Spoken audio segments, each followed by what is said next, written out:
Beginilah pemandangan di Pasar Tungging, Jalan Belitung Darat, Kuin Cerucuk, Banjarmasin, Selasa malam.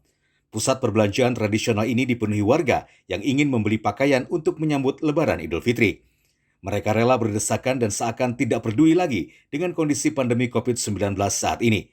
Selain tidak mematuhi jaga jarak, tak sedikit pengunjung terlihat tanpa menggunakan masker. Sejak awal Ramadan, tempat ini selalu ramai didatangi warga, tidak hanya dari Banjarmasin, tapi juga luar kota. Harganya yang lebih murah dengan kualitas cukup bagus, jadi alasan masyarakat berburu baju lebaran di tempat ini. Mau lihat-lihat baju aja kalau ada yang Cocok gitu ya. cocok. Sudah sering nggak kesini mas? Sering Gimana tanggapannya terhadap Pusat Tungging mas? murah lah dari yang lain lah. Nah ini kan menjelang hari raya mas, hari raya Idul Fitri. Adakah kenaikan perbedaan harganya untuk sama-sama yang hari-hari sebelumnya? Nggak ada bang, Oh nggak ada ya, masih tetap seperti biasanya ya. Nah, kalau kondisi pasar sekarang gimana mas? rame lah. ada hari yang sebelumnya lah. Meningkatnya kunjungan masyarakat memang dirasakan para pedagang.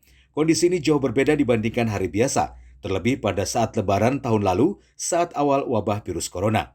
Omset yang didapat dalam semalam, peningkatannya mencapai 4 kali lipat. Kalau untuk tahun ini agak bagus timbang yang tahun lalu. Kalau tahun ini mulai pertengahan mulai ramai sudah. Udah mulai rame ya. Kalau dibanding hari-hari biasa pak, di luar yang masa bulan Ramadan gimana pak? Banyak peningkatannya sekitar 3-4 kali lipat lah istilahnya. 4 kali lipat gitu lah ya peningkatannya. Jadi otomatis selama bulan Ramadan tahun ini memang ada peningkatan yang pesat pak lah. Meningkat lumayan dibanding sebelum corona, anggaplah tahun tadi naik.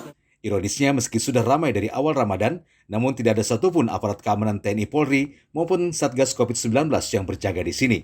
Untuk mengingatkan pengunjung maupun pedagang menerapkan protokol kesehatan sebagai bentuk memutus rantai sebaran. Diprediksi puncak kunjungan terjadi pada H-5 Lebaran atau pada akhir pekan ini.